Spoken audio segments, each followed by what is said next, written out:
If you like a talking chess, there's no doubt that one of your favorite gambits or openings has to be the Scotch Gambit. It's one of the channel's favorites that we've seen several times, and of course, one of my personal favorites. It's probably the gambit I use the most in my games with the white pieces. So in this video, I'm going to show you a variety of different tactical ways to end up successfully winning your entire game by delivering a checkmate with the specific gambit that we are looking at right here. And if you keep it in mind, you can win a lot of games, whether they're fast or even slow ones, because it's a spectacular gambit. Pay attention, because getting to this point is very simple. We play e4, the king's pawn, e5, knight to f3, attacking the e5 pawn, knight to c6, defending it. This happens in the vast majority of your games, right? And here, instead of playing the Italian or the Spanish, we go straight for d4, the only correct move against the Scotch Gambit. We've studied this many times on the channel. It's pawn takes pawn, because if not, they won't let us advance, capture, or all sorts of other things. And here, instead of recapturing, which would be the normal standard Scotch opening, we're going to play the Scotch Gambit with bishop to c4. And here we have finally reached exactly the ideal position we want, which is the typical starting position of the Scotch Gambit. In fact, I actually played a competitive tournament game just this past weekend using this very specific line, and I actually won by checkmate. So what do you think if we start with this tournament game? Let's see if you can also pull off that trick. Let's go for it. My opponent played knight to f6, one of the possible moves, right? Against the Scotch Gambit. We've seen it on the channel. I've explained to you that there are two main lines here. Both involve playing e5, attacking this knight on f6, taking advantage of the fact that we've lured away the d-pawn. You already know that this gambit gives up a pawn, but gives us a lot more initiative with our pieces. And the other option, which is the one I used in the game, was castling. I really like both, but I have a special fondness for this one because it has some super interesting lines. I noticed that my opponent was actually quite a bit older than me, and whenever I see that, I try to look for much more complex tactical lines, because usually, well, I'm just saying this based entirely on my own personal experience. It doesn't necessarily have to be that way for everyone, okay? It is just something I have observed over time. But in my experience, I see that they usually don't study as many lines. So if you're older, take advantage and play these lines too, because that way you'll surprise the younger players. All right, so what are we doing here, chess teachers? We're giving away a pawn, right? Knight takes pawn. I know why. How should I continue? Well, a lot of you are probably thinking, I put the rook on e1, I pin the knight. It won't be able to move, but now, here, if you're loyal followers of the channel, you've probably seen this move here before because it's spectacular. The move is knight to c3. What are we doing here, Chesty? We give away two pawns, and now we're giving away a knight? Careful, I played this line in a slow game, an hour and a half for each player. Now they have two options. Capture with the pawn, right? That's the most logical since I'm giving away the knight. Or if they start to send something, and they see that capturing with the pawn must be a little trap they can capture with the knight. Now let's see what happens if they capture with the pawn. But my opponent captured with the knight, something you'll see very often when you give away a piece or something like that. If you give away a piece, sometimes they might think it's a little trick, like they did in this case. The idea is that we're simply going to recapture the knight with the pawn, so we're no longer down a piece. And now they have a lot of options. For example, if here they decide to if we can correctly capture this pawn, we'll secure a victory in this game immediately, because rook to e1 would follow, delivering a decisive check. They would probably block with the bishop, and then we could continue, for example, with knight to g5, attacking the spot. The knight couldn't come to defend because it doesn't exist, and this game would be completely won for us, very, very easily. The idea is that my opponent, very wisely, played the correct move here. d5, careful, he was well prepared, but I still ended up checkmating him anyway, so stay tuned. The bishop is attacking me. I'm gonna have to reposition it, that's obvious. Before I even think about repositioning my piece to a better square, I really want to take full advantage of the fact that I have this specific move available to me, which essentially functions as a completely free check, right? It is important to realize that you simply won't know how to continue the game effectively if you have only memorized lines without understanding the underlying principles. Let's go ahead and see what happens next. My opponent decided to castle to secure their king, and in response to that, I simply recaptured this central pawn using my knight to maintain my development and pressure. Now you'll see why. I'm bringing another piece into play. And also, the most important reason why I captured with the knight is because that way I opened the diagonal so my queen could join the attack, you see? Together with the bishops, going after the enemy king. As you can see, this position looks really good for the engines. Sorry, for us, for white. If you ask the engines, they'll tell you it's a very balanced position where black also has their chances. However, what's the problem here? That engines can defend against absolutely everything. And for a human, it's very hard to defend against everything with the black pieces here. Centralized knight, both bishops coming in, the queen as well, and the knight can jump in at any moment. Let's see how this ends. My opponent plays bishop to f6, trying to come back and defend, because look at this. This bishop can't get out anywhere, right? We would capture it. They can hardly do anything. Capturing here would fix our pawn structure. So my opponent, wisely, plays bishop to f6, trying to hold his position together. What's the problem with bishop to f6? Actually, none, but look at how we keep putting on the pressure. Bishop to a3. The good thing about having isolated pawns, which is usually a bad thing in an endgame, is that as long as there are still pieces on the board, look at how the pieces can come out wherever they want. Now this bishop, which nobody expected, comes out via a 3, attacking the rook. A rook that has to move out of the way, and now, without a second's hesitation, I bring the queen to h5. It's pretty clear that we're the ones attacking here, right? My opponent has to be on the defensive. In this case, for example, he played g6, the only move to prevent checkmate on h7. The idea is that here I made an incredible queen sacrifice. Pay attention, the queen sacrifice was this: queen takes d5. Giving up the queen completely, and when they captured it, it simply continued with rook takes rook, check. The king has only one move.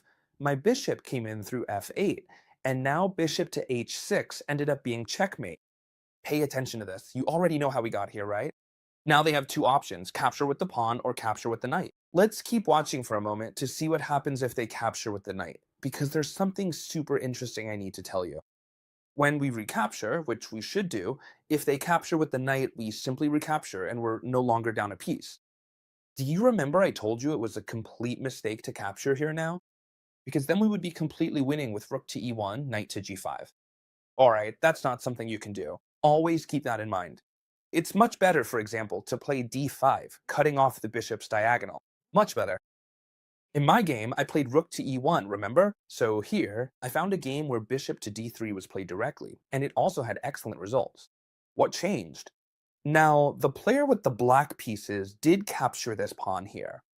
Of course, starting to make pointless moves can also be punished in a very simple way. Let me explain it to you. We play with initiative, rook to e1, they have to block the check, for example with bishop to e7. And now, since the bishop is pinned, we can take advantage and make this knight jump. You remember what I always tell you, right? If you remember the plans, you'll be able to make your own plans during the game. In this case, I had already mentioned these knight jumps targeting the f7 square. Important, now we're not targeting the f7 square, but rather the h7 square, with both the bishop and the knight. It seems very hard to defend. g6 is a terrible move because it weakens all the dark squares, and this bishop would get in without any problem. h6 seems much more logical, kicking our knight out. Alright, whether they play h6 or not, pay attention to what we're gonna do. Knight takes on f7. An absolute bombshell. We sacrifice the knight, which they have to accept no matter what, because we're attacking both the queen and the rook. If they don't want to lose material, they have to take the knight. So here we can simply bring the queen in via f3. Pay attention, f3, not h5, f3. And now the black player is in a dilemma. They have two options. Either move the king back to g8 or e8, which would be followed by the bishop coming in, then the queen enters, and this would definitely end in checkmate. Or cover with the bishop on f6. That definitely seems like the better option. Now the king can find shelter. The bishop helps block all the threats, but here we're not going to let them get away. Now, yes, we come in along the h5 diagonal, q h5 check. Would it be possible to simply block with the pawn? No, because it's covered by the bishop and the queen, so the king has to move. Where should the king go? For example, if he goes to g8, they're lost. Rook takes e8 check, and when they capture with the queen, queen takes e8 checkmate. Remember, the h7 square is covered by the bishop. So here, after this check, they can't go to g8. They have to go to f8, covering the e8 square. You get it, right? You can watch the video as many times as you need. Make sure to save it. Perfect! So when the king goes to f8, how do we continue? Well, we can keep up the pressure. Bishop to g6. Once more in this position, we reinforce the devastating tactical threat of moving the rook to e8, which would result in capturing the opponent's queen and effectively ending the game right then and there.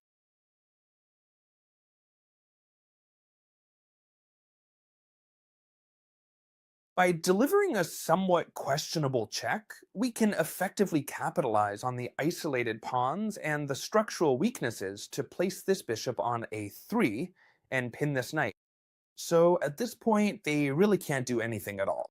For example, if they play bishop 6, which is what happened in the game, to play c5 and cut off the bishop, the game simply ends like this. Rook takes knight, removing the defender. You can't take with the queen because of the bishop. Bishop takes rook. And now, since the bishop has moved away from the king, queen to f3 check. King to g8, queen to f7 check. Pay close attention to this because it's very important. I've mentioned it to you, but I need to show you. When they capture with the knight, now we move on to the pawn, which is the best part of all. When they capture with the knight and we capture here, I've explained to you that taking this pawn was an absolute disaster. But I need to clarify exactly why so you can see it for yourselves and apply it in your own games, because if not, you won't know how to react. Very simple. Rook to 1 gives check, so they have to block, right? Easy. And now we jump with the knight. Up to here is what I had explained to you before, without moving the pieces. But you need to pay attention to an important detail, because otherwise you won't know how to continue. We're threatening the f7 square, right? So normally they castle, and then we bring the queen to h5, threatening checkmate on h7 with the queen and knight. But we're also attacking this square with the queen, knight, and bishop. You see that this is practically unstoppable. In theory, there's only one way to stop it, and that's by removing one of the attackers. Bishop takes knight.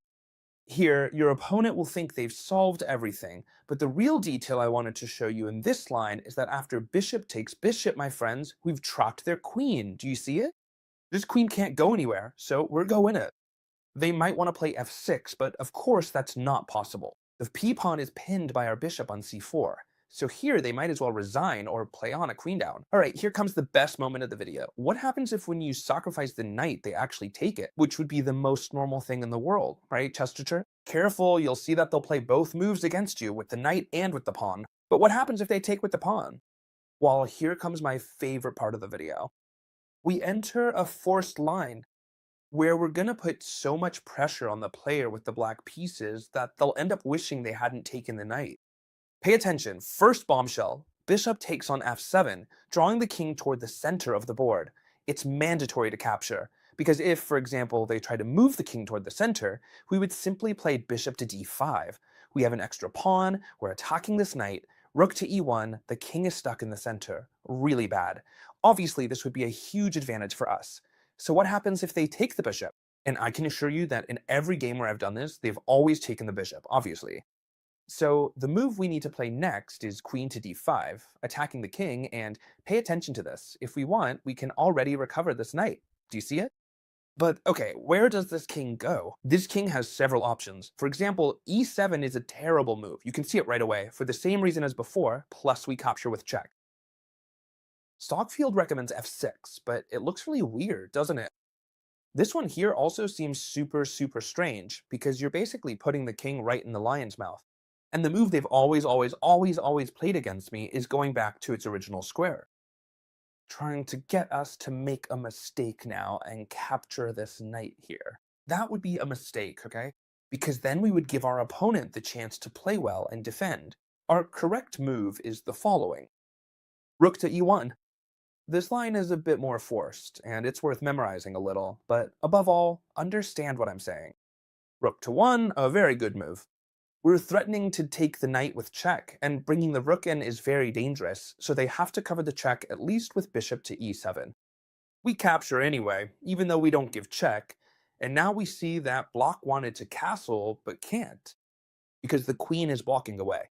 For example, here I found a game where they play rook to f8, which makes perfect sense to come and defend and to occupy the semi-open file. So we simply go bishop to g5. No matter what they do, we'll go bishop to g5, unless they waste a move with h6, which has never happened to me. But anyway, if they did waste a move with h6, we could just play bishop takes h6, which would be a spectacular bombshell. Let me explain. Come on, I'll explain it to you. In case someone does it to you, the only way to prevent g5 is h6, and then we could play bishop takes h6 since it's a spectacular bombshell. If they capture with the rook, the queen comes in to deliver mate on h8. And if they capture with the pawn, then the queen would come in through h5. The king would have to go to f8, and then we could simply continue with queen to d6. And this would be a complete and easy victory for the white pieces. They wouldn't be able to do absolutely anything. Between the rook and the queen, we would deliver checkmate. You can check it for yourselves. I'm not going to drag this out with such an obvious line. All right, rook to f8, and in this case, bishop to g5. Since they're not stopping us, no one ever has, but anyway, we play bishop to g5, and now they have to defend this bishop. For example, rook to f7. Then we trade bishops, and be careful because this is already a trap. If they capture with the rook, queen to g8 is mate. Do you see it? So they have to capture with the mate. And when they take with the knight, even though it looks like they're attacking our queen, they're not because the knight is pinned by the rook.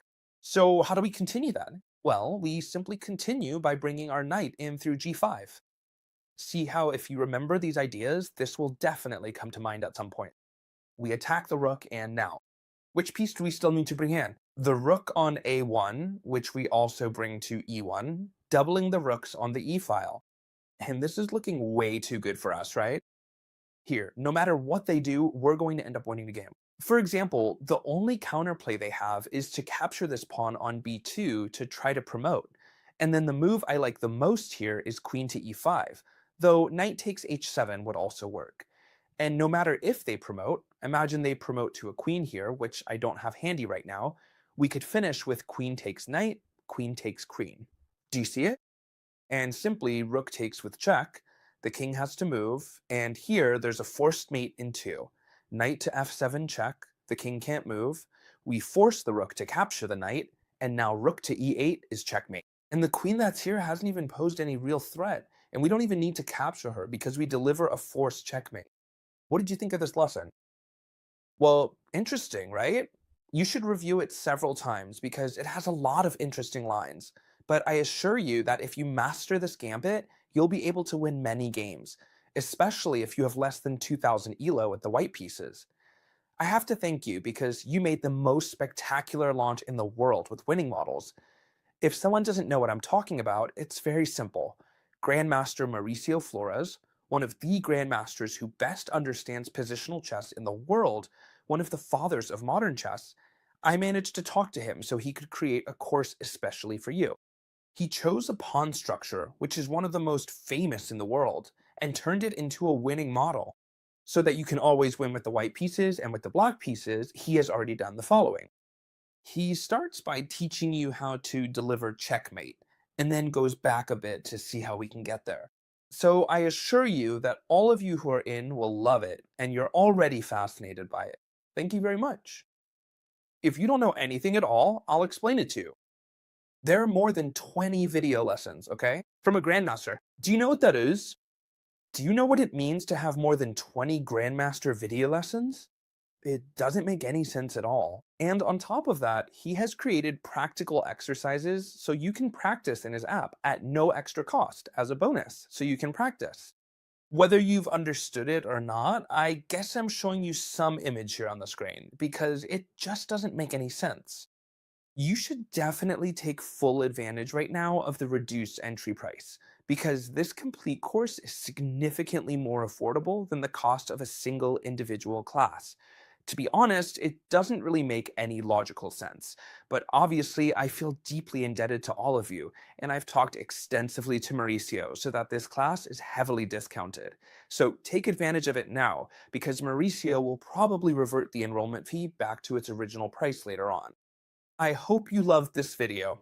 You already know that if you want to join Winning Models, you have to link right below in the video description. And as always, I'll see you tomorrow in the next video if you like this one, friends. Goodbye!